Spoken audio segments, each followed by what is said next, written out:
નમસ્કાર દર્શક મિત્રો, તો આજે આપણે આવી ગયા છીએ ગઢપુર ધામ શ્રી લક્ષ્મીવાડીના દર્શને। તો દર્શક મિત્રો, હવે આપણે આવી ગયા છીએ આ લક્ષ્મીવાડીની અંદર। મિત્રો, આ વાડીએ આપણને ખૂબ જ સરસ એવા વૃક્ષો પણ જોવા મળે છે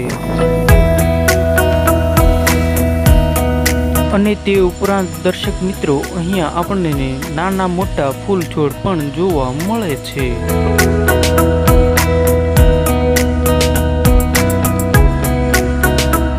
અને દર્શક મિત્રો, આ વાડીએ ખેતી લાયક પણ જમીન આપણને જોવા મળે છે।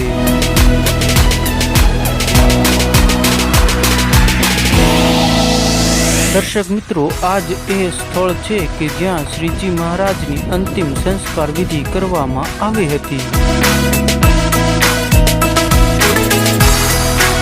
દર્શક મિત્રો, આ છે શ્રી સ્વામિનારાયણ ભગવાનનું સમાધિ સ્થાન એટલે કે સ્મૃતિ મંદિર। તો ચાલો દર્શક મિત્રો, હવે આપણે આ મંદિરની અંદર જઈને જોઈએ।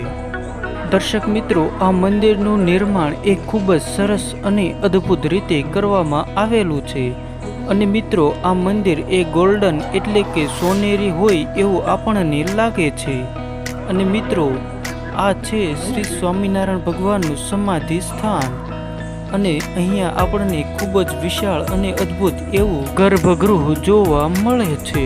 દર્શક મિત્રો, શ્રી સ્વામિનારાયણ ભગવાન એ ગઢડામાં 25 વર્ષ સુધી રહ્યા હતા અને તે 25 વર્ષ દરમિયાન તેઓ તેમની માણકી ઘોડીની સાથે આ લક્ષ્મીવાડીએ પણ આવતા હતા।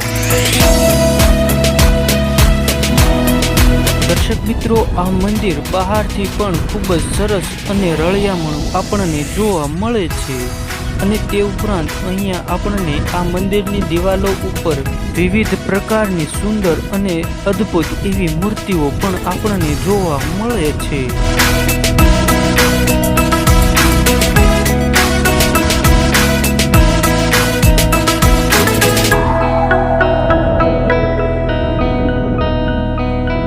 દર્શક મિત્રો, શ્રીજી મહારાજ અને તેમની માણકી ઘોડી જ્યારે આ લક્ષ્મીવાડીએ આવતા હતા ત્યારે માણકી ઘોડી આ જ સ્થળે આવીને ઊભી રહી જતી હતી।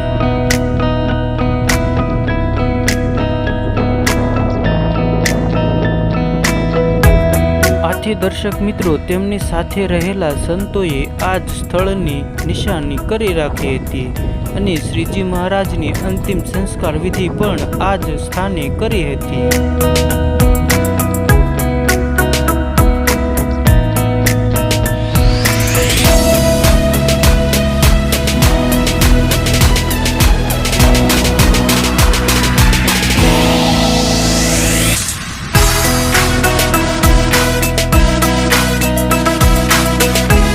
જો દર્શક મિત્રો, તમને આ વિડીયો સારો લાગ્યો હોય તો લાઈક કરજો, શેર કરજો અને સબસ્ક્રાઈબ કરવાનું ના ભૂલતા। સૌને જય શ્રી સ્વામિનારાયણ।